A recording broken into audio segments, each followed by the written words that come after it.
Let's begin. Hello बच्चों, कैसे हो सब लोग? Safe and sound? कैसा रहा आपका ईद?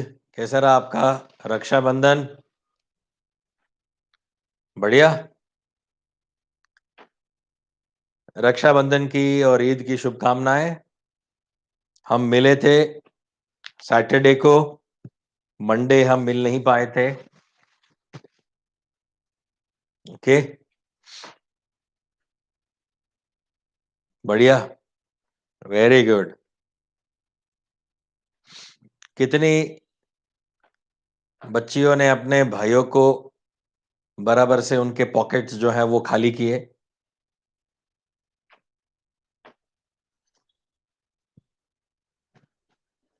और कितने भाइयों भाइयों ने अपनी बहनों को कुछ नहीं दिया?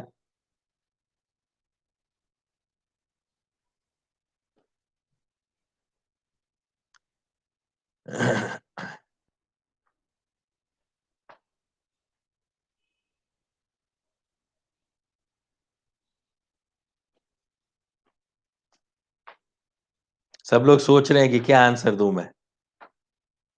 सर ने ऐसा टफ क्वेश्चन पूछ लिया, क्या आंसर बताएं?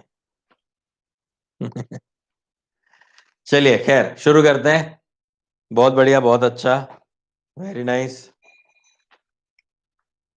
अभी आ रहा है ना अष्टमी, वापस और त्योहार आ ही रहे हैं। और चलिए, तो केमिकल बॉन्डिंग वाला चैप्टर जो हम डिस्कस कर रहे थे, पढ़ रहे थे, पढ़ा रहे थे, उसको ही आगे लेके जाते हैं। लास्ट टाइम हमने आपको फजांस रूल बताया था। फजांस रूल बहुत ही बढ़िया, मस्त रूल था।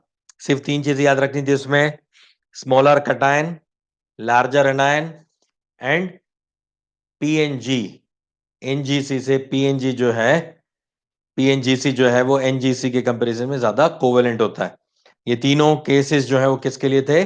कोवेलेंट के लिए थे, राइट। चलिए, हमने उस पे आपको क्वेश्चंस भी दिए थे और कई बच्चों ने उसके क्वेश्चंस मुझे आंसर भी बना के भेजे थे। तो मैं आपको वापस से वो चीज एक बार बता देता हूं। हमने आपको मेल्टिंग पॉइंट के लिए क्वेश्चन दिया था। उसमें था NaCl और CuCl। NaCl CuCl।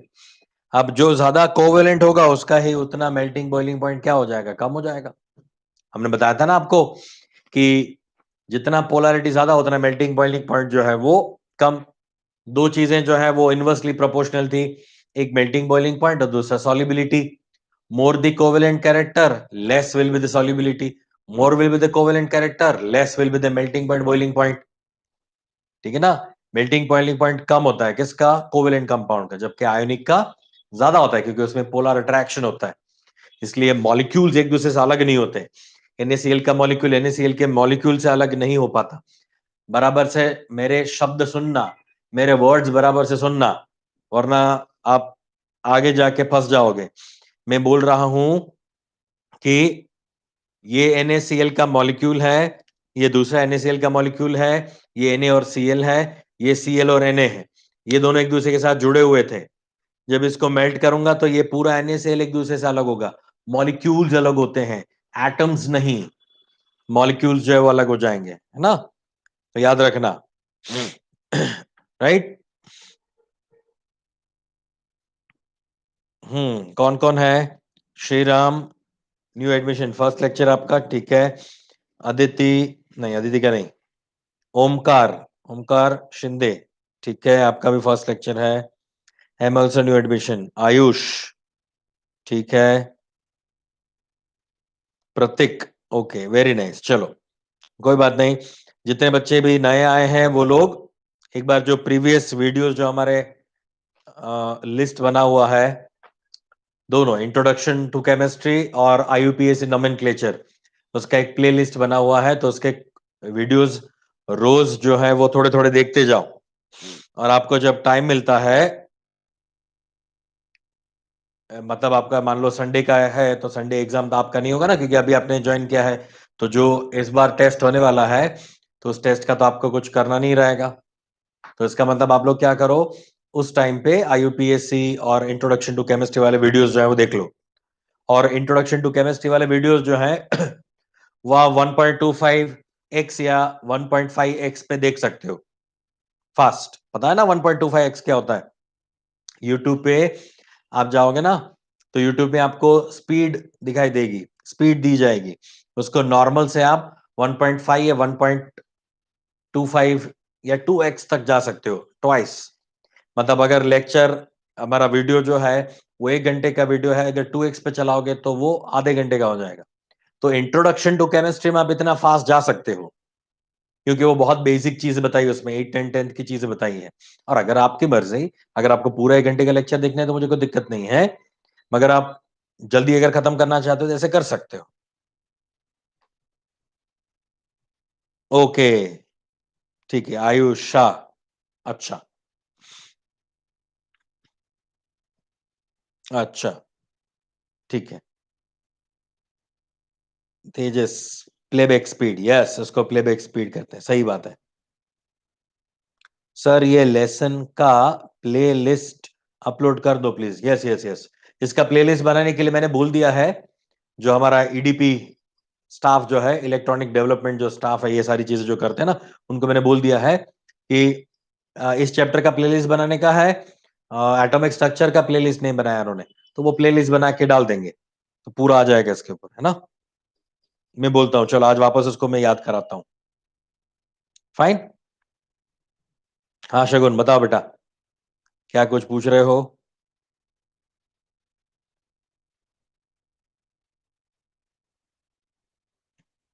ओके।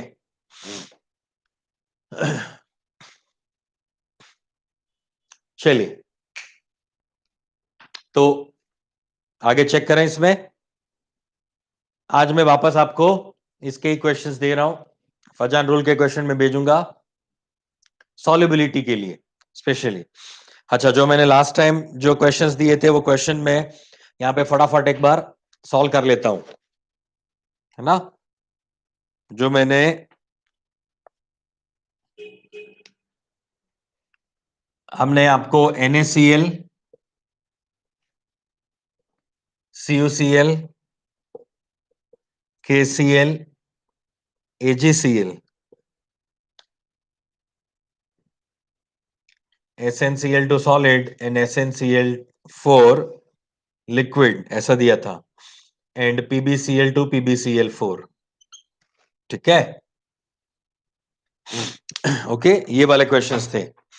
इसके लिए आपको पूछा गया था melting point, MP, melting point के बारे में बताना था कि किसका मेल्टिंग पॉइंट ज्यादा है, किसका कम। ओके, तो सीधी सी बात है कि जो ज्यादा कोवेलेंट होगा उसका मेल्टिंग पॉइंट क्या हो जाएगा, कम हो जाएगा। तो ज्यादा कोवेलेंट कौन होता है? ज्यादा कोवेलेंट कौन होता है? जिसमें स्मॉलर कटायन हो, लार्जर एनायन हो, या फिर PNGC हो, स्यूडो नोबल गैस कॉन्फ़िगरेशन हो। तो अब Na और Cu इन दोनों में कौन सा अप्लाई करोगे? इसमें दोनों कट एनायन तो सेम है, दोनों क्लोरीन तो सेम है, तो सेकंड ऑप्शन तो आ ही नहीं सकता। फर्स्ट ऑप्शन देखो, smaller cation smaller anion. Copper और सोडियम में साइज पता चलेगी आपको? नहीं, क्योंकि सोडियम जो है वो फर्स्ट में है, फर्स्ट आपके ग्रुप में है, जबकि कॉपर तो आपके 11th ग्रुप में है। तो उसको आपको ढूंढना मुश्किल हो जाएगा साइज में क्या है। नजदीक नजदीक होता तो मैं चेक कर सकता था, ठीक है। तो अब मुझे देखना पड़ेगा NGC PNGC, pseudo noble gas configuration. तो देखो, दोनों में से किसका स्यूडो नोबल गैस होगा? ऑब्वियसली कॉपर का, ये PNGC होगा, जबकि ये क्या हो जाएगा, NGC हो जाएगा, नोबल गैस कॉन्फ़िगरेशन होगा। तो मैंने क्या बताया था, PNGC ज्यादा कोवेलेंट होता है। अगर वो ज्यादा कोवेलेंट है तो मेल्टिंग पॉइंट में वो लेस हो जाएगा। सीधी सी बात है, ज्यादा covalent, melting point less, inversely proportional. Last time ने सीक्वेंस लिखवाई थी। सिमिलरली सिल्वर जो है वो भी PNGC है, ये पोटेशियम जो है वो NGC है, तो सिल्वर वाले का कम हो जाएगा, ठीक है। चलो, SnCl2 और SnCl4, अरे यहां तो आपको दोनों सेम दिए हैं, दोनों SnSn है, दोनों क्लोरीन क्लोरीन है। तो अब देखना पड़ेगा कि इन दोनों में से साइज किसका बड़ा या छोटा है। तो इस Sn के लिए चेक करोगे तो Sn के ऊपर +2 चार्ज होगा और इस Sn के ऊपर +4 चार्ज होगा। तो ऑब्वियस ही बात है, जितना प्लस चार्ज ज्यादा होगा उतना ही वो क्या हो जाएगा, छोटा होगा। जितना वो छोटा होगा उतना इसका कोवेलेंट कैरेक्टर क्या हो जाएगा, कोवेलेंट कैरेक्टर बढ़ जाएगा। यस, अगर कोवेलेंट कैरेक्टर बढ़ गया तो उसका मेल्टिंग पॉइंट, बॉइलिंग पॉइंट क्या हो जाएगा, कम हो जाएगा। ठीक है, तो बस इस तरह से हम चेक कर सकते हैं।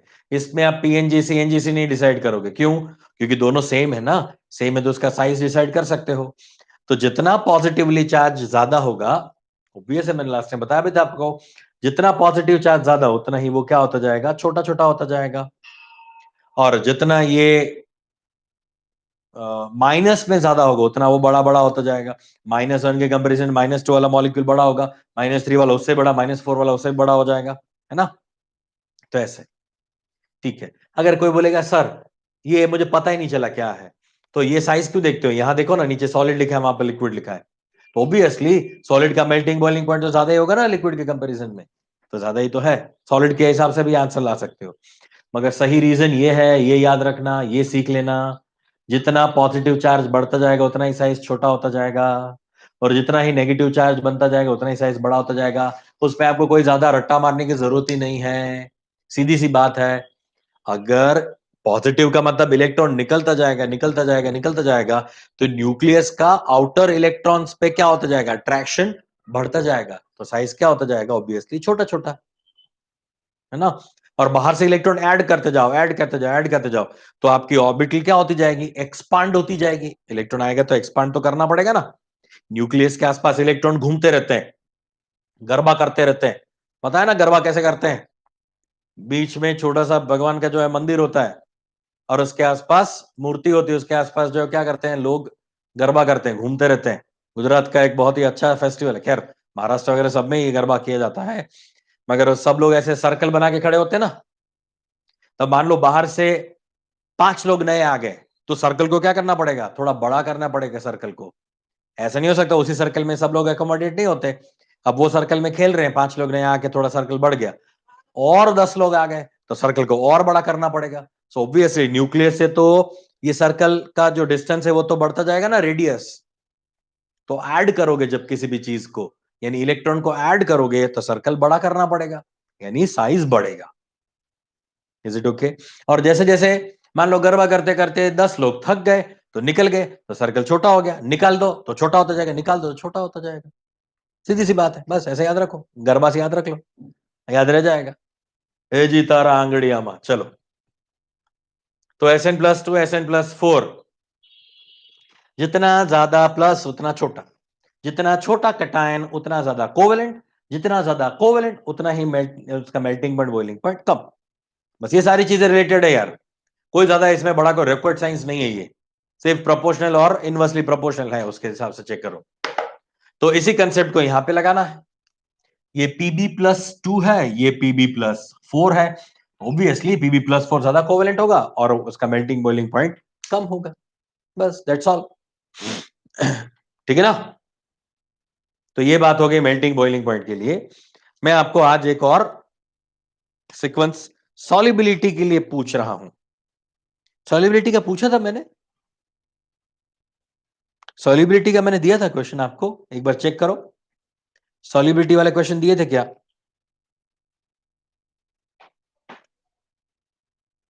यस और नो? नहीं ना? ओके। तो इसके सॉल्युबिलिटी वाले क्वेश्चंस में आपको ग्रुप पे भेजता हूं, अभी लिख नहीं रहा हूं, मैं ग्रुप पे भेज रहा हूं। सॉल्व करो और मुझे बताओ।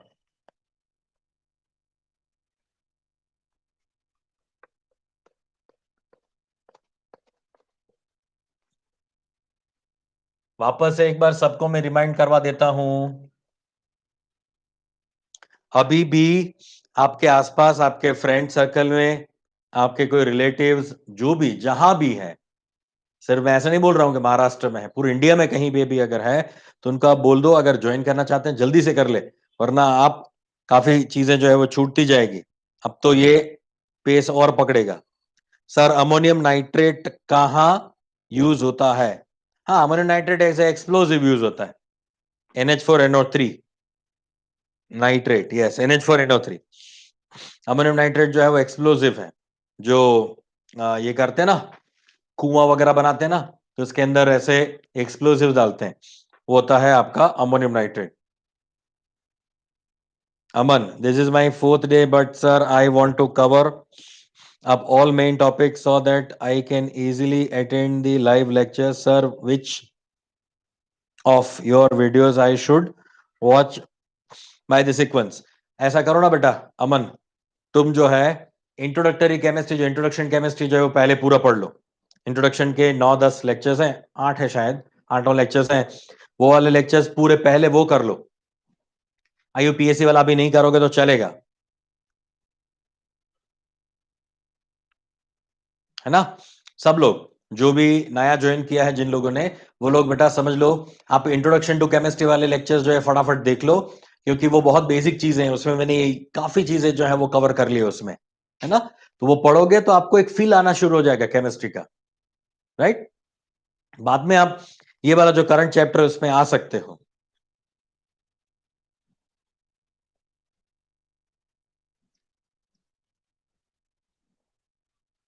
सर अच्छा, प्रणव क्या बोल रहा है, सर उसका ब्लास्ट हुआ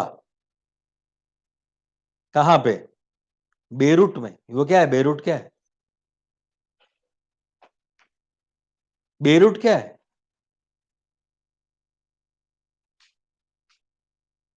क्या बोलना चाहते हो, कोई न्यूज है क्या?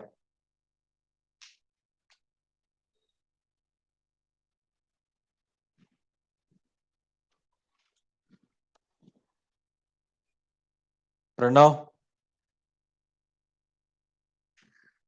अच्छा, बेरूट कोई प्लेस का नाम है, कहाँ है ये? महाराष्ट्र में? यानी महाराष्ट्र में है ये?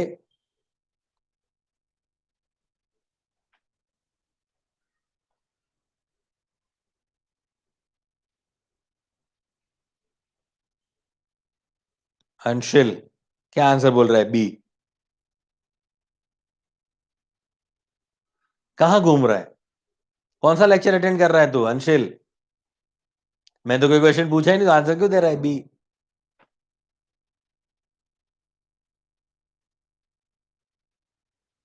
अच्छा अच्छा, हाँ लेबनान बोल रहे हो, अच्छा ठीक है। ओ वेरी नाइस, वाह, सही है। अमोनियम नाइट्रेट एक्सप्लोसिव है, ठीक है। चलिए अभी, हाँ हाँ ठीक है ठीक है। लेबनान गया नहीं, मुझे पता नहीं कहाँ का है वो। और ब्लास्ट हुआ तो कोई दिक्कत भी नहीं है ना, क्या दिक्कत है? होना चाहिए, पता चलता है क्या क्या है, कौन कौन से केमिकल यूज करा जा सकता है। मगर ऐसा तो ये लोग करते रहते हैं, कोई ना कोई ये आतंकवादी प्रवृत्तियां जो है वो चलती रहती है ना सब दूर।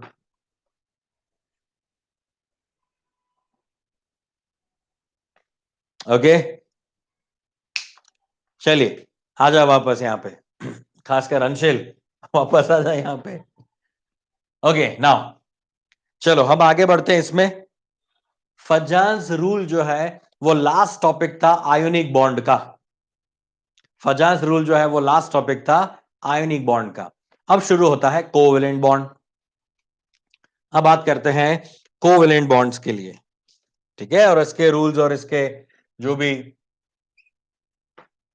अलग अलग प्रिंसिपल्स है उसके बारे में बात करते हैं। चलो अब है कोवेलेंट बॉन्ड।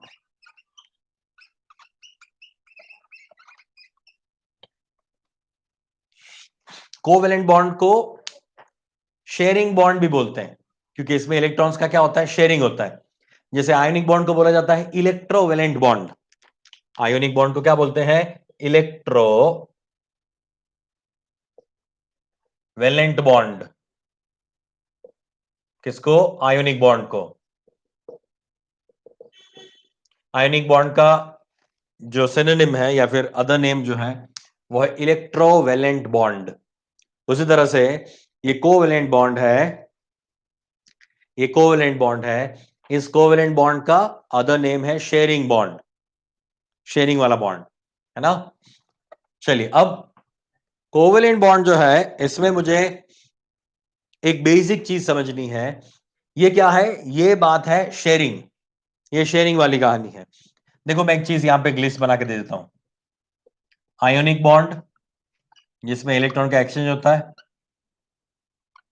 कोवेलेंट बॉन्ड जिसमें शेयरिंग ऑफ इलेक्ट्रॉन होता है, कोऑर्डिनेट कोवेलेंट बॉन्ड,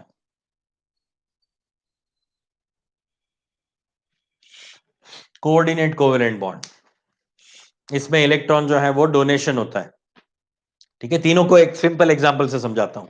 देखो आयनिक बॉन्ड क्या है? Ionic bond kind of parents है, हमारे पेरेंट्स की तरह होता है। हमारे पेरेंट्स के पास हम जाते हैं कि डैडी मुझे आज बाहर जाना है, हमारे फ्रेंड्स के साथ खाने पीने के लिए जाना है। अभी के कंडीशन की बात नहीं कर रहा हूँ, नॉर्मल कंडीशन की बात कर रहा हूँ। तो आपको क्या करेंगे कि हाँ ठीक है जाओ, आप बोलोगे मुझे मूवी देखने जाना है फ्रेंड्स के साथ, या फिर हमें बाहर खाना खाने के लिए जाना है कहीं, या शॉपिंग करने के लिए जाना है, मुझे टी शर्ट्स लेने या फिर जींस लेना है, ऐसा कुछ भी। तो आपको डैडी क्या करेंगे, आपको बोलेंगे कि हाँ ठीक है ये ले 500 रुपये रख, तुझे जो चाहिए उस तरह का तू कपड़े लेके आ, या फिर आप कोई भी पार्टी वगैरह करना है तो जाओ खाना पीना खा के आओ, मजे करके आओ, है ना। सो आपको 500 रुपये दिए जाएंगे। अब वो जो बॉन्ड है ना, वो बॉन्ड है आयोनिक बॉन्ड। इसमें एक हमेशा इलेक्ट्रॉन देता है और दूसरा ले लेता है। जो इलेक्ट्रॉन देता है वो पॉजिटिव बनता है, जो इलेक्ट्रॉन लेता है वो नेगेटिव बन जाता है ना। तो ये काइंड ऑफ आयोनिक बॉन्ड है। अच्छा, दूसरा बॉन्ड है कोवेलेंट बॉन्ड। कोवेलेंट बॉन्ड में क्या होता है कि आपको लगा कि अब कॉलेज में आ गए हैं, डिग्री कॉलेज में आ गए हम, तो अब इंजीनियरिंग शुरू हो गई है या फिर मेडिकल शुरू कर दिया हमने। तो मेडिकल में तो बहुत ज्यादा कोई हमें टाइम नहीं मिल रहा है, मगर इंजीनियरिंग में तो खूब सारा टाइम मिलेगा, और अगर बीएससी कॉलेज में जाओगे तो उससे भी ज्यादा टाइम मिलेगा। तो कोई सोचेगा कि एक काम करते हैं, छोटा सा कोई बिजनेस शुरू करते हैं। तो बिजनेस शुरू कर रहे हैं आपके दो फ्रेंड्स को, या आपको और आपके फ्रेंड को। तो आप क्या करोगे, एक सर्टेन अमाउंट जो है वो शेयर करोगे। मान लो 2 लाख रुपए का आपको इन्वेस्टमेंट करना है, और 2 लाख रुपए का इन्वेस्टमेंट करके आप कुछ XYZ चीज जो शुरू करना चाहते हो। अभी आजकल तो 2 लाख रुपए में सिर्फ एक चाय का ठेला शुरू किया जा सकता है, या फिर आप वड़ा पाव बेच सकते हो। वड़ा पाव का ठेला शुरू हो सकता है 2 लाख रुपए में, अच्छा चलता है, वो बना सकते हो। तो ये 2 लाख रुपए में आपने ये एक वो रेडी वगैरह आपने खरीद लिया, और उसके ऊपर आपने एक बराबर से वो बना लिया हुड जैसा, तलने के लिए वो ले लिया तवा वगैरह सब कुछ, है ना। तो ये दोनों ने 1-1 लाख रुपए निकाल के 2 लाख रुपए में ये बिजनेस शुरू किया। So it's a partnership business. तो इसमें शेयरिंग है, दोनों का शेयर है, इक्वल शेयर है, दोनों के 1-1 लाख रुपए लगे। तो सेम वे एलिमेंट्स में ऐसा होता है, दोनों एक एक इलेक्ट्रॉन का शेयरिंग करते हैं। दोनों एक एक इलेक्ट्रॉन का शेयरिंग करके जो बनता है वो कोवेलेंट बॉन्ड है। ठीक है, अब आप बिजनेस कर रहे थे, बिजनेस कर रहे थे, अच्छा अच्छा प्रॉफिट हो रहा था। आप लोग एक काम करते हैं, हम ये अब हमारा बिजनेस जो है वो काफी अच्छे से ग्रो करने लगा है, इसको हम अमेजोन पे डालते हैं, इसको हम स्विगी पे डालते हैं, इसको हम उबर पे डालते हैं। तो मतलब वहां से भी ऑर्डर आएगा। धीरे धीरे अच्छा अच्छा करते करते आपका ग्रो अच्छा होने लगा। और जहां जिस रोड पे आप खड़े थे, जहां पे ये वड़ा पाव बेच रहे थे, वहां पीछे ये कॉम्प्लेक्स बन रहा था, उसमें आपको एक शॉप जो है वो परचेस करनी, वहीं पे वड़ा पाव की शॉप, नासिक वड़ा पाव। ठीक है, तो नासिक वड़ा पाव आपको शुरू करना है। तो उसके लिए आपको क्या चाहिए, शॉप खरीदनी पड़ेगी। अब शॉप लेने के लिए आपको कम से कम 40-50-60 लाख रुपए की रिक्वायरमेंट है। तो मान लो 50 लाख रुपए या 60 लाख रुपए, 40 लाख रुपए की आपको जो शॉप चाहिए, तो उसके लिए आपके पास इतना तो अभी पैसा मिला नहीं, आपको इतना तो आपने कमाया नहीं है। 40-50 लाख रुपए तो आपके पास नहीं है। तो आप क्या करोगे, आप बैंक से लोन लेने जाओगे। लोन लेने जाओगे तो लोन जो दे रहा है ना बैंक, वो क्या करता है, वो किस तरह का बॉन्ड होता है, कोऑर्डिनेट कोवेलेंट बॉन्ड होता है।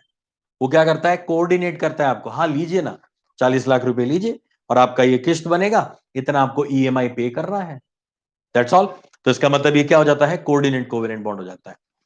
अच्छा, मगर कई लोग ऐसे होते हैं कि जो बैंक को ये लोन वापस नहीं करते, तो उसके ऊपर काफी सारे एक्शन भी लिए जाते हैं। मगर फिर भी अगर उन्होंने ये लोन वापस नहीं किया, तो क्या हो जाएगा, ये काइंड ऑफ आयनिक बॉन्ड हो जाएगा। तो ये कोऑर्डिनेट कोवेलेंट बॉन्ड नहीं रहेगा, ये क्या हो जाएगा, आयनिक बॉन्ड हो जाएगा। ठीक है, अगर ऐसा हो जाए, अगर ऐसा हो जाए कि जो बिजनेस है वो बिजनेस वाला बैंक को ही बोल दे, बैंक को ही बोल दे, ये काम करते हैं यार, तुमने मुझे 40 लाख रुपए दिए हैं ना, या 50 लाख रुपए दिए ना, एक काम करो ना, तुम्हें पार्टनरशिप में आ जाओ ना, मैं सिर्फ 25 लाख तुम्हें वापस दे रहा हूं या 20 लाख, आधा पैसा मैं तुम्हें वापस दे देता हूं। तो बैंक बोलेगी कि हाँ ठीक है चलो, अच्छा बिजनेस है। ऐसा बिजनेस क्या होता है पता है? वड़ा पाव का बिजनेस ऐसा नहीं होता, ऐसा होता है इंश्योरेंस का बिजनेस। पता है आपको? भारतीय एक्सा इंश्योरेंस होता है। तो भारतीय एक्सा क्यों है? क्योंकि भारती करके एक इंश्योरेंस कंपनी थी जिसने एक्सिस बैंक से पैसा लिया, अब वो वापस एक्सिस बैंक, वो भारतीय इंश्योरेंस बहुत ही बढ़ने लगा, तो एक्सिस बैंक ने क्या बोला कि तू मुझे आधा पैसा वापस दे दे, हम पार्टनर बन जाते हैं। अगर ऐसी कंडीशन होती है तो वो कोऑर्डिनेट कोवेलेंट बॉन्ड क्या हो जाता है? कोवेलेंट बॉन्ड हो जाता है। तो अभी एक साइंटिस्ट है जिसका नाम है सोमरफील्ड, उस साइंटिस्ट ने बताया कि अभी कोई कोवेलेंट बॉन्ड वाला कहानी या कोऑर्डिनेट कोवेलेंट बॉन्ड वाला कहानी बचा ही नहीं है। अभी जो है वो सारे क्या है? कोवेलेंट बॉन्ड्स ही हैं, क्योंकि once the coordinate covalent bond has been form, it is seems like a covalent bond. तो कि समझदार आदमी जो है वो कोऑर्डिनेट बोले या फिर कोवेलेंट बोले, वो दोनों सेम ही मानता है, कोई अलग नहीं है। ठीक है, तो बराबर से याद रखो, ये इनिशियल स्टेज की बात कर रहा हूं मैं, कि डैडी ने आपको पैसे दे दिए, जा लेके जा, घूम फिर मजे कर, तो आयनिक बॉन्ड। आप दोनों फ्रेंड्स ने 1-1 लाख रुपए निकाल के बनाया, तो वो कोवेलेंट बॉन्ड। और बैंक ने आपको पैसे बोरो किए, तो वो कोऑर्डिनेट कोवेलेंट बॉन्ड है इनिशियल स्टेज में। ठीक है, वरना तो सिर्फ बॉन्ड के दो ही प्रकार हैं, आयोनिक एंड कोवेलेंट, बस। ये कोऑर्डिनेट कोवेलेंट भी कोवेलेंट के अंदर ही आ जाता है, उसका एक टाइप, इसलिए तो नाम है इसका कोऑर्डिनेट कोवेलेंट बॉन्ड। आई बात समझ में? ये क्लियर है? ज्यादातर लोगों को ये 3 बॉन्ड लगते हैं, मगर 3 नहीं है, एक्चुअली ये 2 बॉन्ड्स ही हैं, ionic and covalent. Is it okay? ये क्लियर हो गया इतना बेटा? तो आगे बढ़ते हैं।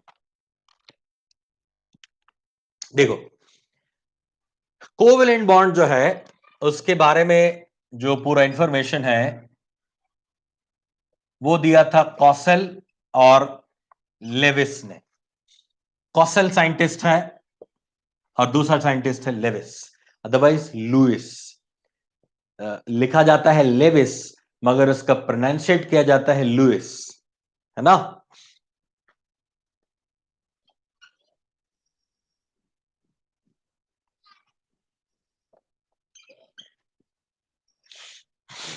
ये जो है ना, ये वॉक्स वैगन नहीं है, VOXVAGN, वॉक्स वैगन नहीं होता, ये फॉक्स वैगन होता है। इसको बोला जाता है फॉक्स वैगन, प्रोनाउंसिएशन होता है इसका फॉक्स वैगन।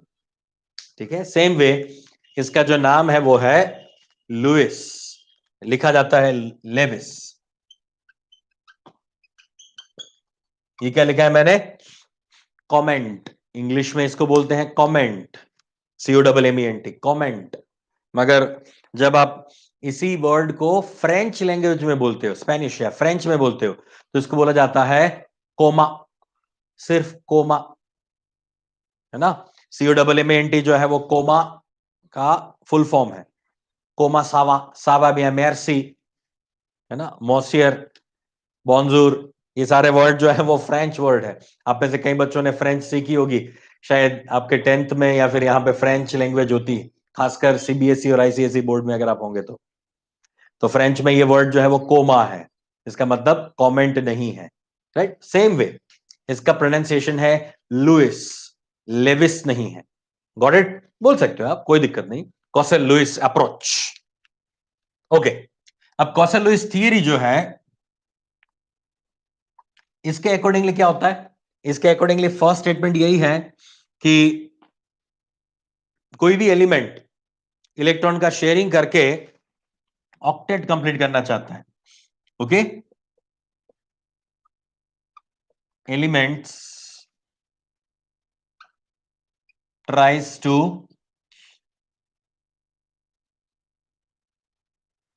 कंप्लीट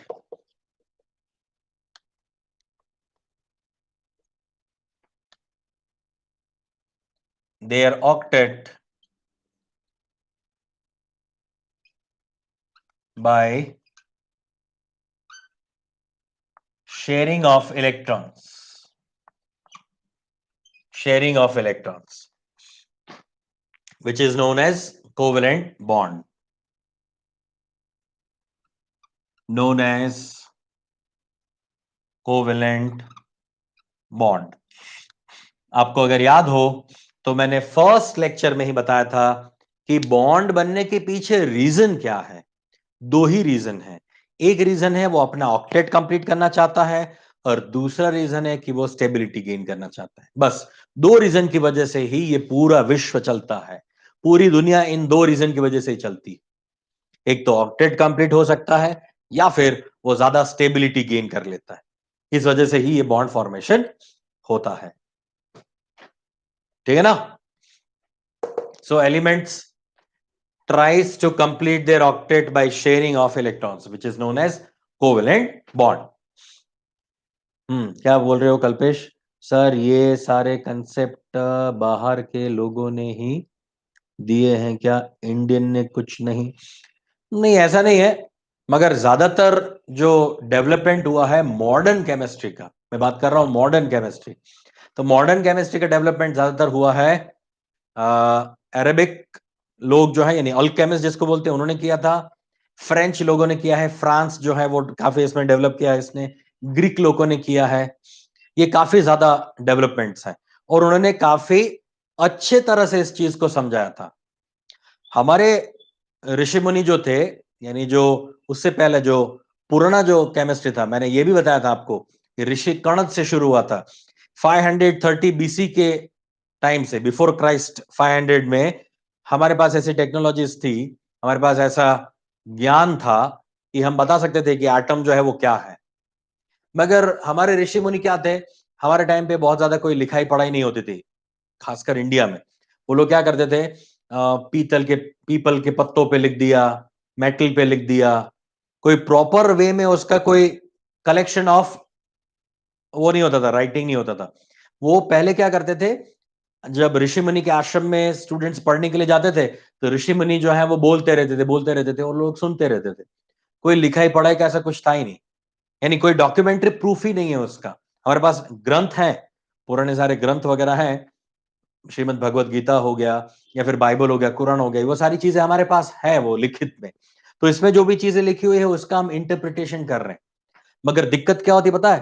मैंने शायद एक बार आपको बताया था कि संस्कृत या फिर फारसी, उर्दू, जिस लैंग्वेज में भी ये सारे ग्रंथ लिखे हुए हैं, इंग्लिश में भी इवन, उसका भी इंटरप्रिटेशन जो है वो गलत किया जा रहा है, या गलत कर लेते हैं लोग। जैसे एक एग्जाम्पल है कि मैंने ये एग्जांपल दिया था ना कि अतिथि देवो भव, ये वर्ड जो है अतिथि देवो भव, उसका इंटरप्रिटेशन ये होता है कि अतिथि जो है वो देव के समान है। आपके घर पे कोई मेहमान आ रहा है तो वो भगवान है, ऐसा बोला गया, अतिथि देवो भव। उसका मतलब ये भी होता है अतिथि देवो भव, मतलब अतिथि देव हो जाए, मतलब वो मर जाए। ये भी होता है अतिथि देवो भव का, तो मीनिंग ये भी होता है। तो आप क्या इंटरप्रिटेशन कर रहे हो इस पर डिपेंड करता है। मैंने एक बार ये भी आपको बोला था, God is nowhere. God is nowhere जो है वो एक्चुअली क्या है, गॉड इज नाउ हियर है। God is now here. तो लोगों ने जो ऐसे ग्रंथ थे, जो चीजें थी, उसका इंटरप्रिटेशन गलत करते करते अभी पूरी गलत चीजें जो है चल रही है। किसी को पता ही नहीं कि सही में क्या इंटरप्रिटेशन उसका करना है ना, ऐसी गड़बड़ हो जाती है। तो जो गूढ़ लैंग्वेज में, बहुत ज्यादा कॉम्प्लिकेटेड लैंग्वेज में लिखी हुई चीजें जो है वो लोग समझ नहीं पाते। सबका इतना इंटेलेक्चुअल लेवल नहीं होता कि वो चीजें समझ पाए, इसलिए गड़बड़ होती है। और इसलिए हमें पता नहीं होता कि क्या क्या हमारा हमारा काफी सारा इन्वेंशन है, काफी सारी चीजें हमने ढूंढी है, जीरो ही हमने ढूंढा है, जीरो से वो शुरू कर लो। तो ये सारी चीजें जो है वो क्या है, ये साइंटिस्ट्स के नाम नहीं है, वरना हमारे काफी और साइंटिस्ट हैं जिन्होंने किया है। आपके सिलेबस में अब तक ऐसा कोई साइंटिस्ट नहीं आया है। बोस आइंस्टाइन है, जिसमें बोस जो है वो इंडियन साइंटिस्ट है, वेस्ट बंगाल के हैं वो, और आइंस्टाइन ने उनके साथ काम किया है। तो बोस आइंस्टाइन स्टेट -273 कितना जबरदस्त है ना। CV Raman, Raman spectra, higher standard में जाओगे तो आएगा वो। आर्यभट्ट, बहुत सारे अच्छे साइंटिस्ट हमारे हैं। विक्रम साराभाई, वो भी अच्छे साइंटिस्ट हैं, उन्होंने भी कई सारी थियरीज दी हुई है। मगर वो क्या होते हैं, थोड़े हायर लेवल की हैं। तो जब आप और हायर लेवल में पढ़ते जाओगे ना, तो आपको और पता चलता जाएगा। हाँ, हरगोविंद खुराना, बहुत बड़ा नाम है ये जेनेटिक्स के अंदर, है ना। तो ये सारे साइंटिस्ट हैं, मगर छोटे छोटे उसमें बहुत काम नहीं किया उन्होंने। हाँ, रमन स्पेक्ट्रा है ना, सीवी रमन, राइट। फाइन, चलो। तो ये जो है ये आपका कॉसल लुइस थियरी का फर्स्ट पॉइंट है। Elements tries to complete their octet by sharing electrons are known as covalent bond. और लुइस का लॉ जो है उसको बोला जाता है Lewis gives the octet rule. Octet rule was given by Lewis। Octet rule Lewis ने ही दिया था, इसको लेविस ऑक्टेट रूल या लुइस ऑक्टेट रूल भी बोला जाता है। ये लुइस ऑक्टेट रूल भी है। तो चलो अब बात करते हैं कि ये कैसे ऑक्टेट रूल काम करता है। तो मैंने जैसे आपको बताया कि एलिमेंट अपने इलेक्ट्रॉन्स का शेयरिंग करके अपना ऑक्टेट कंप्लीट करने की कोशिश करते हैं। फॉर एग्जाम्पल, अगर मेरे पास मान लीजिए क्लोरीन है और क्लोरीन के आसपास जितने भी इलेक्ट्रॉन्स हैं उसको मैं ऐसे डॉट से रिप्रेजेंट कर रहा हूं। ये डॉट जो आपको दिखाई दे रहे हैं चिकन पॉक्स जैसे, ये चिकन पॉक्स नहीं है, क्लोरीन के चिकन पॉक्स नहीं है, ये इलेक्ट्रॉन्स हैं। ये क्लोरीन जो है वो इलेक्ट्रॉन से सराउंडेड है ना। तो ये इलेक्ट्रॉन्स को डॉट से रिप्रेजेंट करने का तरीका बताया था लुइस ने। इसको बोला जाता है Louis dot structure of atom. This is the Louis dot structure of atom. ठीक है, चलिए क्लोरीन के लिए भी मैं एक और क्लोरीन के लिए भी ये लुइस डॉट स्ट्रक्चर बना देता हूं, मगर यहां पे मैंने एक्स एक्स एक्स एक्स लिखा है, यहां पे मैंने डॉट डॉट डॉट डॉट किया है, जिससे पता चले कि ये दोनों इलेक्ट्रॉन जो है वो अलग है। मगर एक्चुअल में ऐसा नहीं होता, कभी इलेक्ट्रॉन ऐसा एक्स जैसा या डॉट जैसा नहीं होता, वो तो एक डॉट ही होता है हमेशा, यानी वो इलेक्ट्रॉन्स ही हैं। इन दोनों को हम ऐड कर रहे हैं तो हमें क्या मिलेगा, चेक करो। अब ये दोनों जब ऐड हो जाएंगे तब इनके बीच में एक इलेक्ट्रॉन का शेयरिंग होगा।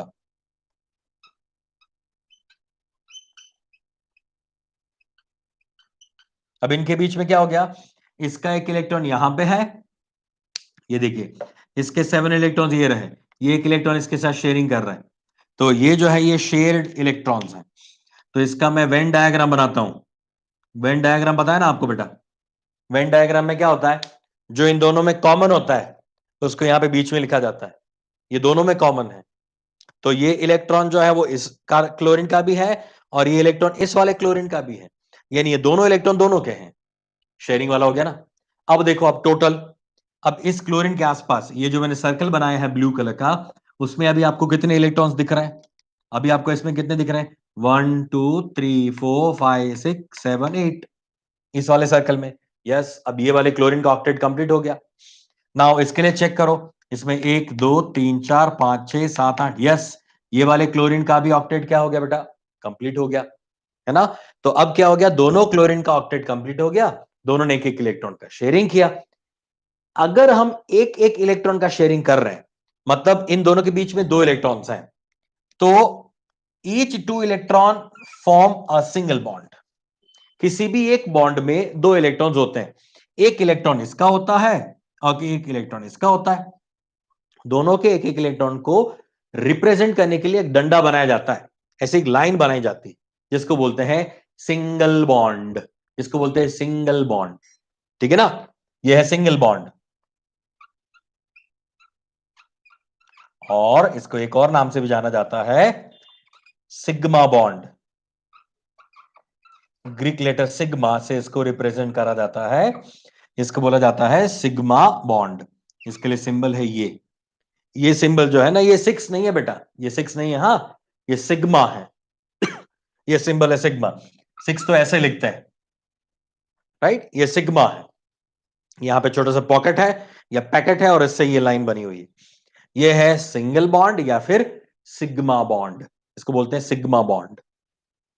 Got it. तो क्लोरीन और क्लोरीन के बीच में एक बॉन्ड बना जिसका नाम है सिग्मा बॉन्ड। अच्छा, अब मैं एक और कंपाउंड लिख रहा हूं यहां पे, इसको मिटा देता हूं मैं, एक और कंपाउंड लिख रहा हूं, समझना बराबर से बेटा।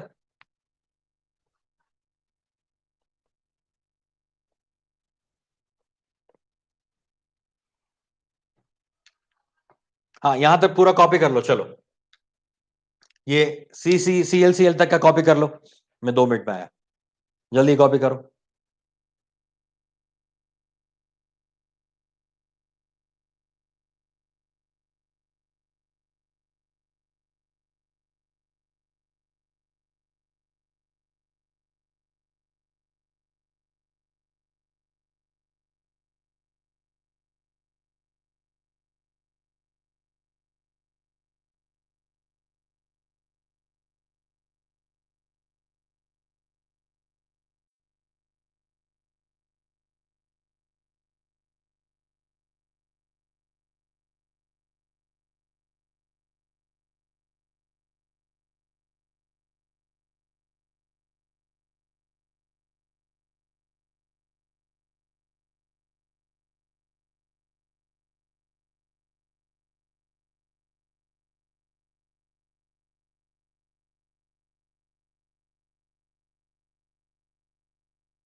डन।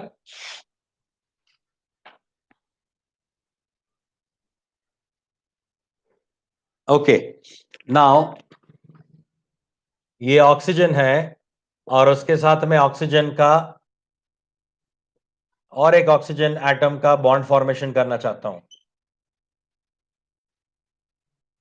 अब देखिए, आप यहां पे देख सकते हो दोनों ऑक्सीजन जो है उनके बीच में जब मैं बॉन्ड फॉर्मेशन करूंगा तो अब दोनों ऑक्सीजन के पास कितने कितने इलेक्ट्रॉन्स हैं? दोनों ऑक्सीजन के पास कितने कितने इलेक्ट्रॉन्स हैं?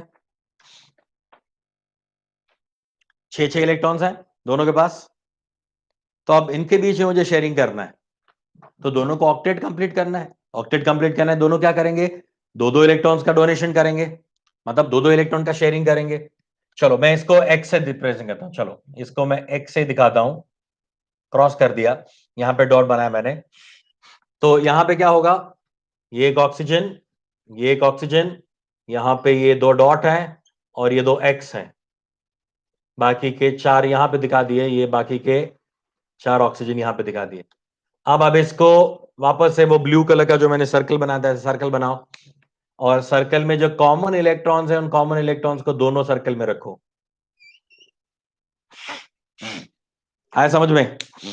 दोनों इलेक्ट्रॉन्स को आप क्या करो, उस वाले सर्कल में रख दिया मैंने, दिख रहा है? तो अल्टीमेटली क्या हो गया, ये दो ऑक्सीजन के बीच में दो बॉन्ड्स बन गए और इसके पास बाकी के जो चार इलेक्ट्रॉन्स थे वो ये है और इसके पास बाकी के चार इलेक्ट्रॉन्स ये रहे।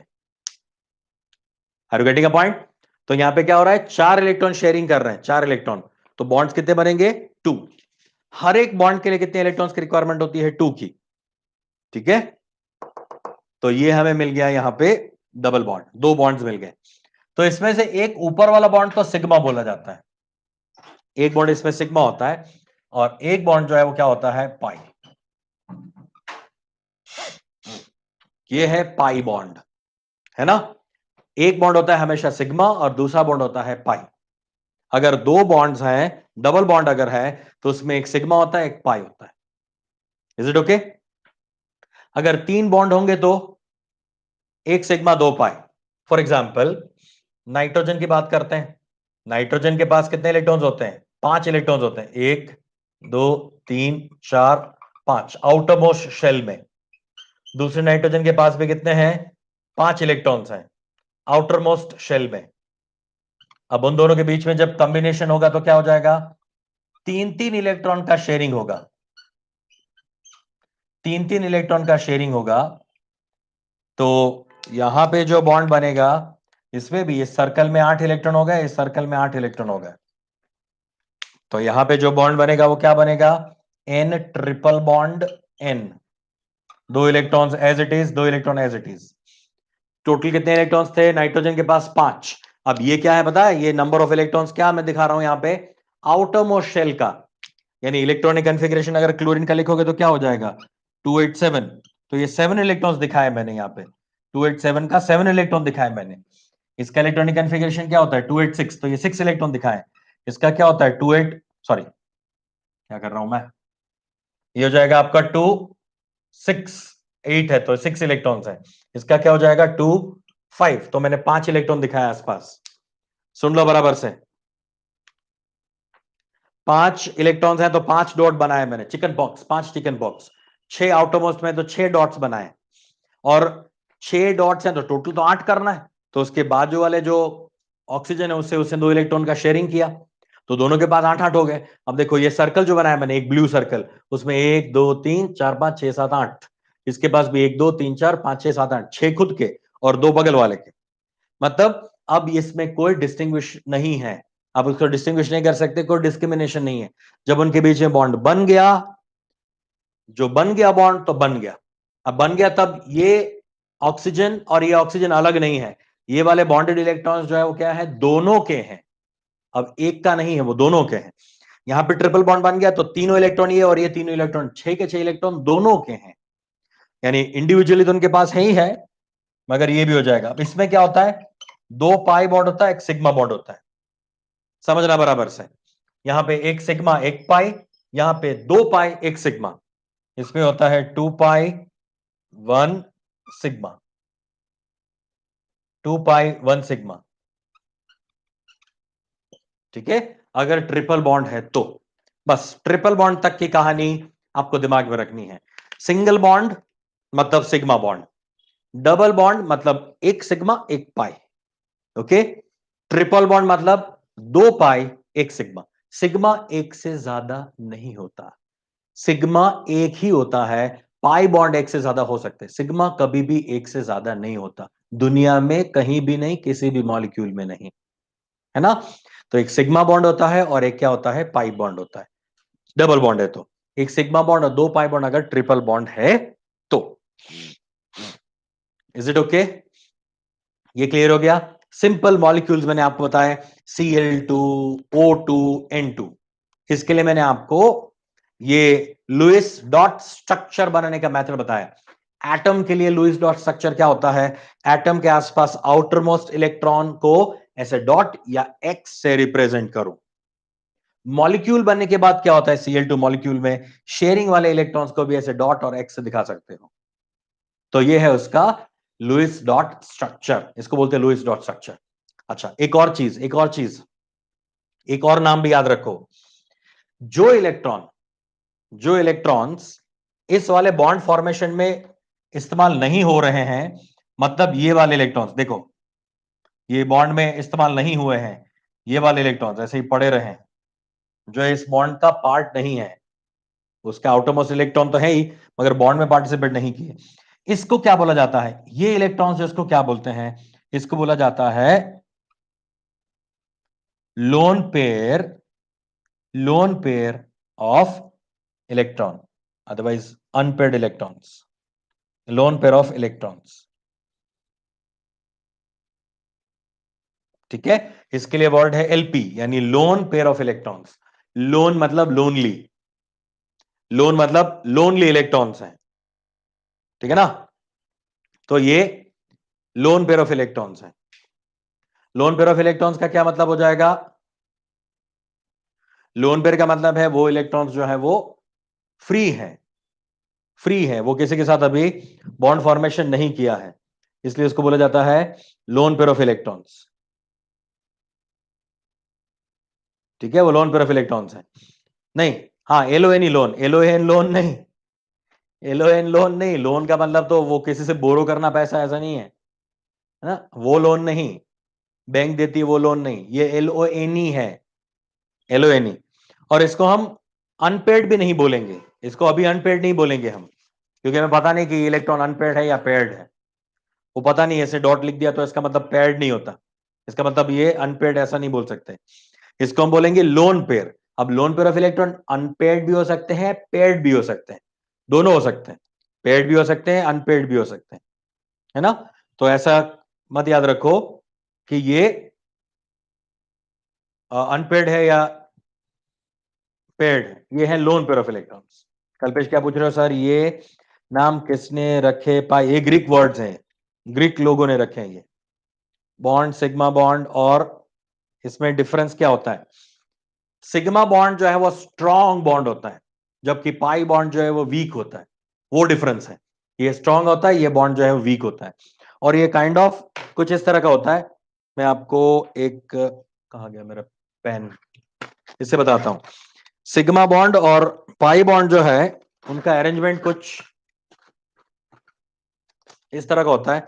देखो, मान लो मेरे पास ये पेन है ना, इस पेन में ये एक एटम है, ये एक एटम है, इस एटम के साथ ये एक बॉन्ड बना, और उसने ये वाले ढक्कन के साथ एक बॉन्ड बनाया, मतलब ये वाला बॉन्ड जो बन गया ना, इस बॉन्ड को बोला जाता है सिग्मा बॉन्ड।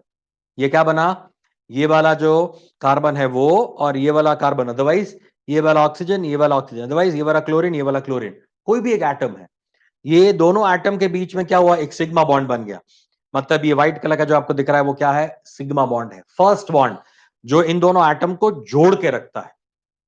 अब इसके ऊपर एक और बॉन्ड बनता है, इसके ऊपर एक और बॉन्ड बन जाता है अगर इसके पास एक्स्ट्रा इलेक्ट्रॉन्स हैं तो, मतलब जैसे कि ऑक्सीजन के पास एक्स्ट्रा इलेक्ट्रॉन था, दो इलेक्ट्रॉन्स थे, उसको दो इलेक्ट्रॉन की रिक्वायरमेंट थी, सामने वाले ऑक्सीजन के पास दो थे, तो एक इलेक्ट्रॉन जो पहले शेयरिंग करेगा वो होगा उसका क्या बॉन्ड, सिग्मा बॉन्ड, और बाद में दूसरा इलेक्ट्रॉन का जब वो शेयरिंग करेगा तो वो क्या बनाएगा, पाई बॉन्ड। और पाई बॉन्ड क्या होता है, पाई बॉन्ड जो है वो इस सिलेंड्रिक होता है, वो सिलेंडर की तरह, जैसे ये पूरा बॉडी है ना इस पेन का, तो इस पेन का बॉडी जो है वो क्या हो गया, इस व्हाइट कलर के बॉन्ड के ऊपर ऐसा लग गया ना, ऐसा लगा दिया ना, सेम वे ये क्या करता है, इन दोनों एटम्स के बीच का फोर्स ऑफ अट्रैक्शन क्या कर देता है, बढ़ा देता है, तो ये ऊपर जो बनता है वो बनता है पाई बॉन्ड। अच्छा, अब दूसरा पाई बॉन्ड मतलब ट्रिपल बॉन्ड आ गया, तो उसका मतलब क्या हो गया, इसके ऊपर एक और आप प्लास्टिक का बॉडी चढ़ा दो तो वो क्या हो जाएगा, एक और पाई बॉन्ड बन जाएगा। बस अब इतना ही वो न्यूक्लियस पकड़ सकता है, दो तीन बॉन्ड बना लिया बस काफी है, इतने बॉन्ड्स बन जाएंगे, ठीक है। तो बीच वाला सिग्मा, ऊपर का पाई, और इसके ऊपर एक और पाई बॉन्ड बन सकता है। अब जब इस बॉन्ड को तोड़ा जाएगा, मान लो इस पेन को मैं यहां से तोड़ रहा हूं, तो मैं जब इस बॉन्ड को तोड़ूंगा तो पहले कौन सा बॉन्ड टूटेगा, पाई बॉन्ड, बाद में कौन सा टूटेगा, अंदर वाला सिग्मा बॉन्ड। सिग्मा बॉन्ड टूट गया मतलब दोनों एटम अलग हो गए, सिग्मा बॉन्ड उनको पकड़ के रखता है, जबकि पाई बॉन्ड तो उनके बीच का जो फोर्स ऑफ अट्रैक्शन या फिर उन दोनों के बीच का जो बॉन्ड का स्ट्रेंथ है वो बढ़ाने में हेल्प करता है। तो पाई बॉन्ड जो है वो क्या है, एक्स्ट्रा यानी वीक बॉन्ड है, जबकि सिग्मा जो है वो क्या है, स्ट्रॉन्ग बॉन्ड है। हमने आपको ऑर्गेनिक केमिस्ट्री में आईयूपीएसी सिखाया, तभी मैंने बताया था डबल बॉन्ड को इन बोलते हैं, ट्रिपल बॉन्ड को आइन बोलते हैं। तो ट्रिपल बॉन्ड में क्या होता है, डबल बॉन्ड में क्या होता है, एक सिग्मा एक पाई, ट्रिपल बॉन्ड में क्या होता है, दो पाई एक सिग्मा। और getting a point, sigma bond और पाई बॉन्ड बराबर से समझ में आ गया सबको। Pi bond is weaker covalent bond, yes, and sigma bond is stronger covalent bond, correct. Pi bond the like, ठीक है ना, क्लियर हो गया बेटा ये बराबर से, ओके। तो नाइट्रोजन नाइट्रोजन के बीच में ट्रिपल बॉन्ड हो गया, और ये जो इलेक्ट्रॉन्स जो खाली पड़े हुए हैं अभी बॉन्ड बनने के बाद, ये अभी भी ऐसे फ्री हैं, तो इन इलेक्ट्रॉन्स को बोला जाएगा lone pair of electrons, they are the lone pair of electrons. इतना क्लियर हो गया सबको, किसी को भी कोई इसमें आपत्ति, किसी को भी कोई दिक्कत है इसमें, इन सबका ऑक्टेट कंप्लीट हो रहा है, जब बॉन्ड बन गया तो क्लोरीन ऑक्सीजन नाइट्रोजन सबका खुद का ऑक्टेट कंप्लीट हो गया, खुद के 5 और बगल वाले के 3 इलेक्ट्रॉन्स, शेयरिंग में है हमारे पास 6 इलेक्ट्रॉन्स और 3 बॉन्ड्स हैं, क्लियर, ये बराबर समझा बेटा, ओके। चलिए अब इसमें एक स्टेप और आगे जाते हैं, यहां तो मैंने सेम एटम्स लिए थे, देखो oxygen oxygen chlorine chlorine nitrogen nitrogen, अब मैं यहां पे डिफरेंट एटम्स ले रहा हूं, different atoms, for example hydrogen and chlorine, nitrogen and oxygen, ऐसे में कॉम्बिनेशंस बना रहा हूं, हाँ सुनना बराबर से, कॉम्बिनेशन कैसे बनता है, पहले मैं सिंपल वाला कॉम्बिनेशन बना रहा हूं, ये मिटा देता हूं पूरा, हो गया ना ये,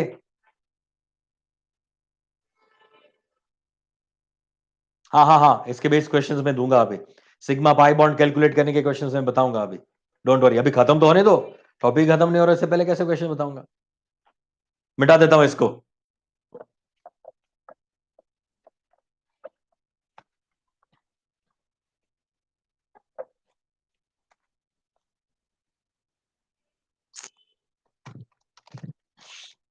देखिए अब मैं हाइड्रोजन और क्लोरीन के लिए लुईस डॉट स्ट्रक्चर बनाना चाहता हूं, तो हाइड्रोजन के आउटर मोस्ट ऑर्बिटल में कितने इलेक्ट्रॉन्स होते हैं, एक, सिर्फ एक ही होता है, चलो ये एक इलेक्ट्रॉन है हाइड्रोजन के आउटर मोस्ट ऑर्बिटल में, और क्लोरीन के आउटर मोस्ट ऑर्बिटल में कितने इलेक्ट्रॉन्स होते हैं, 7, इसका इलेक्ट्रॉनिक कॉन्फ़िगरेशन है 1, इसका क्या है 287, तो 7 है और यहां पे 1 है, ठीक है, इन दोनों को जोड़ दिया, तो ये H, और इसको कितने इलेक्ट्रॉन की रिक्वायरमेंट है, एक ही, तो वो H वाला एक इलेक्ट्रॉन खुद के साथ शेयर करवा लेगा और उसका खुद का क्या हो जाएगा, ऑक्टेट कंप्लीट हो जाएगा। अब इस क्लोरीन के आसपास के इलेक्ट्रॉन्स को चेक करो, सर्कल जो मैंने बनाया वो कितने इलेक्ट्रॉन हो गए, 1 2 3 4 5 6 7 8, 7 तो खुद के थे और हाइड्रोजन का भी उन्होंने क्या कर लिया, शेयरिंग में ले लिया, यानी क्लोरीन का ऑक्टेट कंप्लीट हो गया। मगर हाइड्रोजन का ऑक्टेट कंप्लीट नहीं हो रहा है, हाइड्रोजन के तो कितने इलेक्ट्रॉन हुए, एक खुद का और एक क्लोरीन का जो आया वो, मतलब टोटल 2 इलेक्ट्रॉन्स। तो ये ऑक्टेट रूल जो है लुईस का, उसका लिमिटेशन भी है, उसका लिमिटेशन ये है कि हाइड्रोजन, लिथियम, बेरिलियम जैसे जो एलिमेंट्स हैं, बोरोन, उनका ऑक्टेट कंप्लीट नहीं होता, उनका ड्यूप्लेट कंप्लीट होता है, क्वार्टेट कंप्लीट होता है, पेंटेट कंप्लीट होता है, हेक्सेट कंप्लीट होता है, ऐसा होता है। यानी 2, 4, 6, 8 ऐसे इलेक्ट्रॉन्स हो सकते हैं। तो कई बार 2, 4, 6 इलेक्ट्रॉन्स वाले कंपाउंड्स भी स्टेबल होते ही हैं। यहां पे HCl स्टेबल ही है, मना नहीं कर सकते कि HCl स्टेबल नहीं है। अच्छा, कोई बोलेगा सर मैं बेरिलियम फ्लोराइड की बात करना चाहता हूं, बेरिलियम फ्लोराइड। तो बेरिलियम के आसपास कितने इलेक्ट्रॉन्स होते हैं? 4। और इसके साथ अगर आप फ्लोरीन को लगाओगे तो 2 फ्लोरीन इसके साथ लगा सकता हूं मैं। फ्लोरीन मतलब कितने कितने इलेक्ट्रॉन्स? हर एक हेलोजन के पास कितने होते हैं? 7 इलेक्ट्रॉन्स होते हैं हेलोजन के पास। तो ये बेरिलियम के जो 4 इलेक्ट्रॉन्स हैं उसमें से, अच्छा बेरिलियम के इलेक्ट्रॉनिक कॉन्फ़िगरेशन क्या होगा? 2 2। तो उसमें आउटर मोस्ट इलेक्ट्रॉन कितने हैं? 2। मतलब 2 इलेक्ट्रॉन हम कहां दिखा रहे हैं? आउटर मोस्ट में दिखा रहा है। आउटर मोस्ट वाला यानी लुईस डॉट स्ट्रक्चर में 2 डॉट्स ही बनाएंगे हम। अब इसको जोड़ दो तो क्या हो जाएगा? ये एक बेरिलियम, उसके साथ फ्लोरीन ने अपने एक इलेक्ट्रॉन को शेयर कर दिया, और इधर दूसरे फ्लोरीन ने अपने एक इलेक्ट्रॉन को शेयर कर दिया। मतलब दोनों तरफ से फ्लोरीन जो है उसने क्या किया? इस बेरिलियम पे अटैक किया और बोला कि एक इलेक्ट्रॉन मुझे दे दे, एक इलेक्ट्रॉन इसको दे दे। यस, तो फ्लोरीन का तो ऑक्टेट इधर भी और इधर भी, दोनों जगह पे फ्लोरीन का ऑक्टेट कंप्लीट हो गया। मगर बेचारे बेरिलियम का तो सिर्फ क्वाड्रेट कंप्लीट होता है, 4 ही इलेक्ट्रॉन होते हैं इसके आसपास, 2 यहां पे और 2 यहां पे। तो इस हाइड्रोजन के पास कितने हैं? 2 इलेक्ट्रॉन्स। इस क्लोरीन के पास कितने हैं? 8 इलेक्ट्रॉन्स।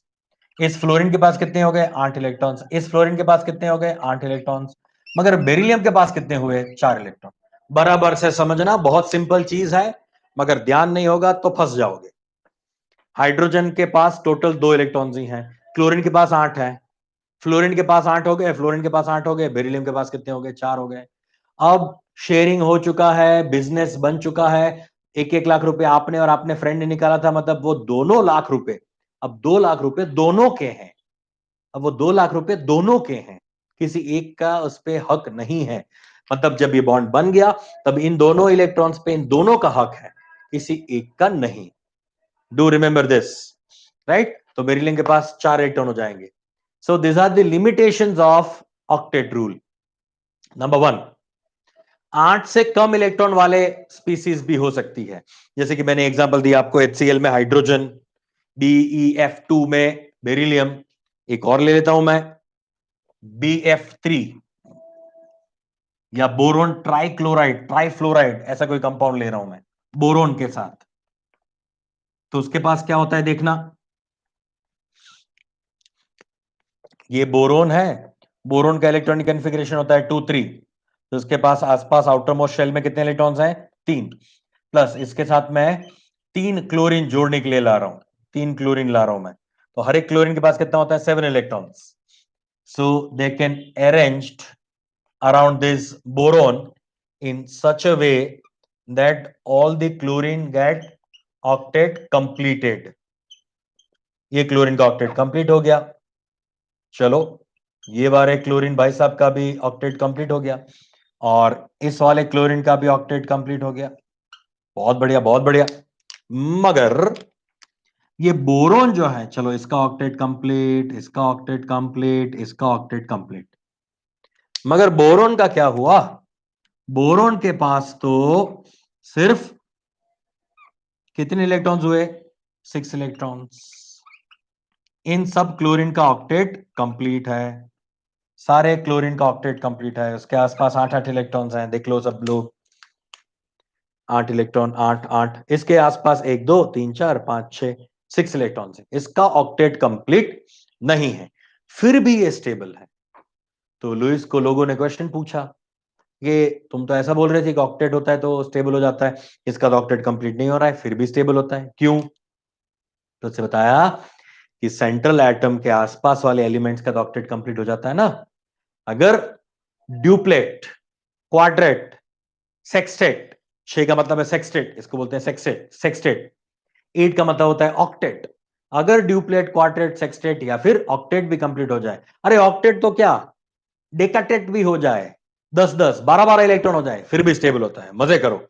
मगर मोस्ट ऑफ द केस में 95% केस में ऑक्टेट कंप्लीट होने का मतलब है स्टेबिलिटी गेन करना, स्टेबिलिटी गेन हो जाना।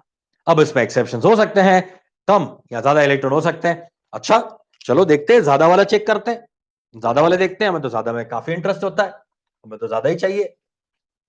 अच्छा ऐसा कौन है कि जिसमें 8 से भी ज्यादा इलेक्ट्रॉन हो जाते हैं, देखना हाँ बराबर से बेटा। कंपाउंड का नाम है फास्फोरस पेंटाक्लोराइड, PCl5। इसमें फास्फोरस के आसपास कितने इलेक्ट्रॉन्स होते हैं, 1 2 3 4 5। फास्फोरस का इलेक्ट्रॉनिक कॉन्फ़िगरेशन क्या होता है, 285। तो आउटर मोस्ट में 5 इलेक्ट्रॉन्स हैं, और 5 क्लोरीन को जोड़ दिया 7 इलेक्ट्रॉन्स वाले। चलिए तो ये कैसे बनाएंगे, इनका स्ट्रक्चर कुछ ऐसा बनेगा, ये हो जाएगा यहां पे एक फास्फोरस, एक क्लोरीन, और यहां पे आ गया वो क्लोरीन, एक क्लोरीन यहां पे आ गया,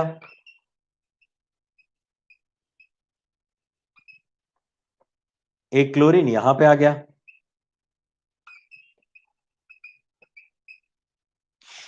एक क्लोरीन यहां पे आ जाएगा।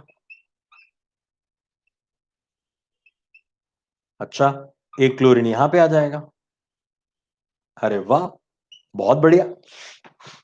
यहां तो इस फास्फोरस की तो चांदी ही चांदी हो गई, इस फास्फोरस के पास तो 10-10 इलेक्ट्रॉन हो गए, 1 2 3 4 5 6 7 8 9 10।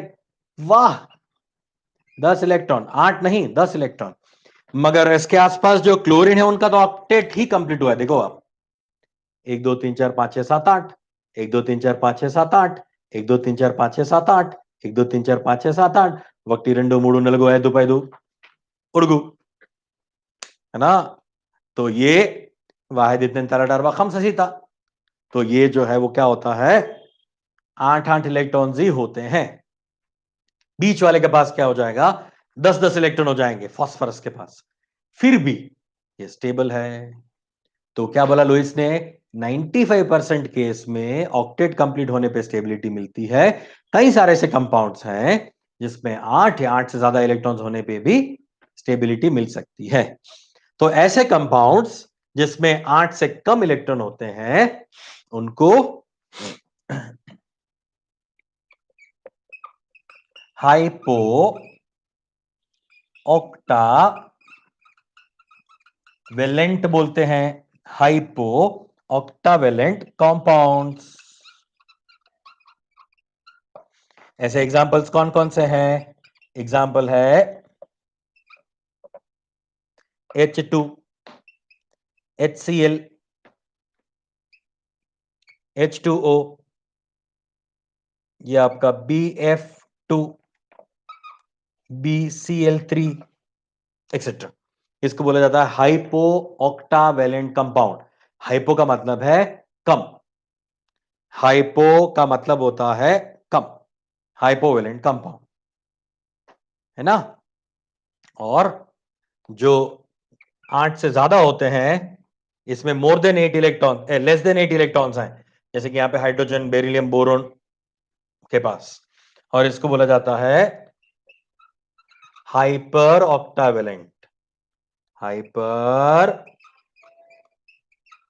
ऑक्टावेलेंट कंपाउंड्स।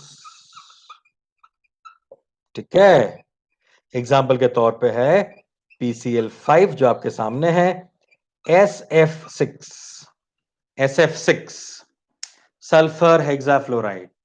अब आपको अब आपको SF6 का ऐसा ही स्ट्रक्चर ड्रॉ करके मुझे बताना है, SF6 का ऐसा स्ट्रक्चर आपको ड्रॉ करना है इसी तरह से।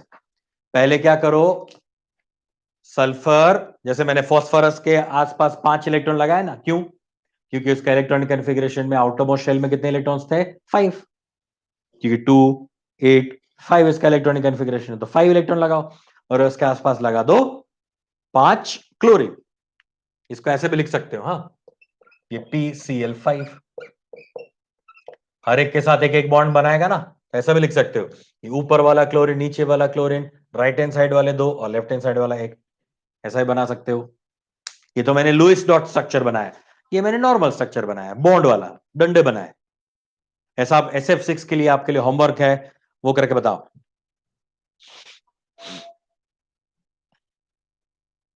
हाँ चलो स्टेटमेंट लिख लो, लिखो स्टेटमेंट, तीनों चीजें लिख लो। ऑक्टेट रूल लिखो, हाइपो और हाइपरवेलेंट सबके लिए लिख लो। ऑक्टेट रूल लिखो, Lewis octet rule. According to Lewis, according to Lewis,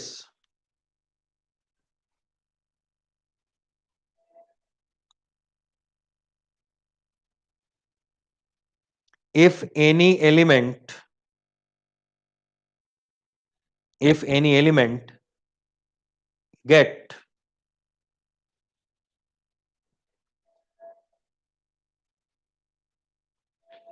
eight electron, get 8 electron,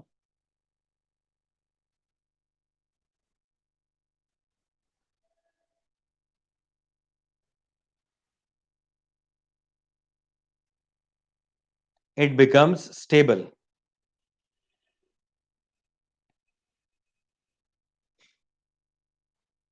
It becomes stable.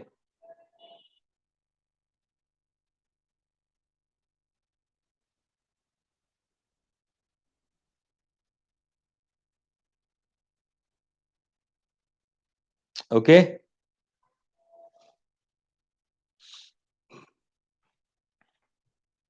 But एक एग्जांपल लिख लो, एग्जांपल है Cl2O2N2 एक्सेट्रा, इसमें ऑक्टेट कंप्लीट हो जाता है, तो वो एग्जांपल उसमें लिख दो। अब नीचे लिखो, but some compounds,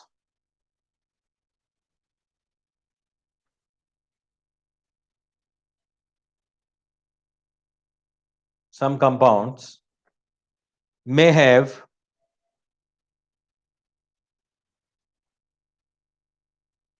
some elements, some compounds may have some element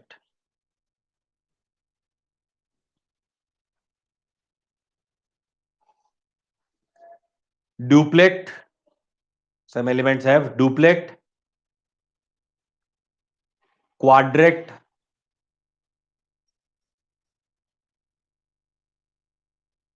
or sextet, duplet, quadret or sextet,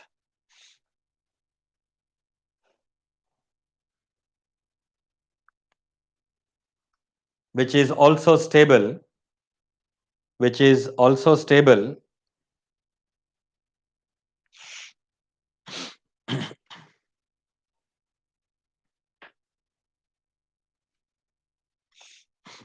and they are known as, and they are known as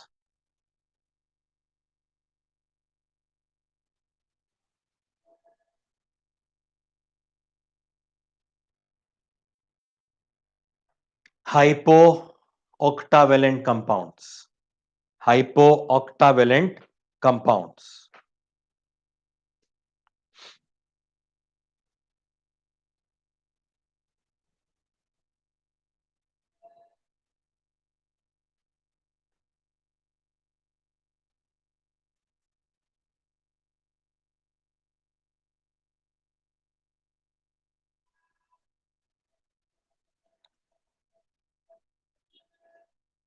Okay,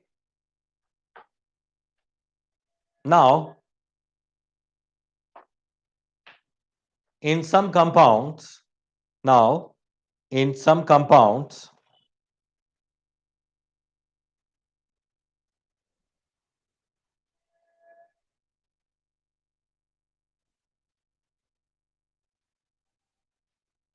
one of the atom may have, one of the atom may have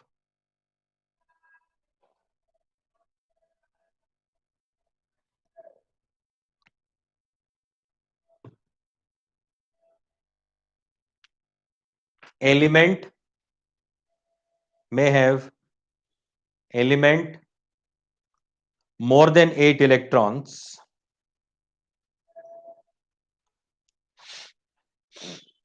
which is known as hyperoctavalent compound. Hyperoctavalent compound. Example है PCl5 NSF6. चलो अब आप लोग क्या क्या पूछ रहे हो देखता हूं मैं. इलेक्ट्रॉन स्टेट, हाँ स्टेटमेंट लिखवा दो ना सर. हाँ ठीक है, वो तो लिखवा दिया मैंने ना. ओमकार क्या पूछ रहा है? हाइड्रोजन और नाइट्रोजन ग्रेप्स के लिए क्या यूज होता है? हाँ, नाइट्रोजन फर्टिलाइजर की तरह यूज होता है. नाइट्रोजन कंटेनिंग कंपाउंड जो है फर्टिलाइजर की तरह यूज होता है. दीक्षा क्या पूछ रहे हो? फ्लोराइड का स्ट्रक्चर NH4F. NH4F प्लस होता है ये. NH4F जैसा कंपाउंड नहीं होता कोई. NH4Cl की तरह होता है ये. NH4F बस. ये अमोनियम फ्लोराइड है, अमोनियम क्लोराइड की जगह पे. NH4Cl की तरह ही ये है NH4F. बताओ ना सर. अच्छा मगर लेक्चर सुन लो. जो लोग नए बच्चे आए हैं वो सुन लो. लेक्चर के दौरान आप 1000 बार क्वेश्चन पूछोगे वो नहीं हो पाएगा, क्योंकि मैं जब तक ये क्लियर नहीं करूंगा तब तक आपके क्वेश्चन का आंसर नहीं बता पाऊंगा. तो कभी भी ऐसा मत करो कि 10 बार क्वेश्चन लिख लो. एक बार मैंने क्वेश्चन आपका पढ़ लिया तो मुझे पता होगा, मैं आगे जाके आपका आंसर दे दूंगा. क्योंकि बीच बीच में क्वेश्चन पूछते रहोगे तो कोई फायदा नहीं है. हाँ कार्तिक तुम भी डीपीपी सॉल्व करने का मैं आपको टाइम दे दूंगा, बोलूंगा कि आज डीपीपी करेंगे हम, है ना. आप ये चौथी पांचवी बार बोल रहे हो डीपीपी का. और इसने भी, ओमकार ने भी आगे क्वेश्चन पूछा था पोटेशियम सल्फेट वाला. तो पोटेशियम सल्फेट जो है वो क्या है? वो भी फर्टिलाइजर है. पोटेशियम जरूरी होता है किसी भी प्लांट के ग्रोथ के लिए, तो वहीं पे वो यूज होता है ना. सो जो भी पढ़ा रहा हूं मैं तब पहले वहां पे आप फोकस करो जो पढ़ा रहे हैं वो. जब भी पूछा जाए कि कोई डाउट है कोई क्वेश्चन है तभी पूछो. वरना आप क्वेश्चन पूछते रहोगे, कोई और कहां पूछ रहा होगा, कोई और कहीं पूछ रहा होगा. ऐसा नहीं चलेगा. सिंक्रो में चलना चाहिए पूरा आपका लेक्चर, है ना. ऐसे करो. पिछले डीपीपी का डिस्कशन कब? हाँ वो करेंगे. मैं कल कर रहा हूं वो डिस्कशन जो है वो कल हम कर रहे हैं. आज हमने ये पढ़ा दिया, इसके बेस पे क्वेश्चंस भेजेंगे और कल के डीपीपी का हम लास्ट डीपीपी का कल डिस्कशन करते हैं. राइट. लेक्चर में शुरू में वो डिस्कशन कर लेंगे. Got it. तो ये हो गया. तो आज का काम आपका SF6 के लिए ऐसे ही बनाने का है. तो जो लोग नए आए हैं, जो नया ज्वाइन किया है, उन लोगों को आज मैंने पढ़ा दिया है, उनको पता होना चाहिए. उनके मुझे आंसर पहले चाहिए. वो लोग ग्रुप में मुझे आंसर भेजना है. ग्रुप में मेरा नाम होगा सम्राट सर, वहां पे केमिस्ट्री सम्राट सर ऐसा, तो वहां पे आपको मुझे टैग करना है. वहां पे मुझे आपको आप लोग मुझे आंसर भेजोगे. बाकी सब लोग भेजोगे ही, नए बच्चे खासकर भेजेंगे, क्योंकि उनका आज का लेक्चर उन्हें बराबर से स्टडी करना है. हर एक दिन एक भी छूटना नहीं चाहिए. तो SF6 का और आज के ही दिन का जो भी है वो क्वेश्चंस में डाल रहा हूं. 10 क्वेश्चन डाल रहा हूं मैं, है ना. तो उसके आंसर आपको बताने हैं.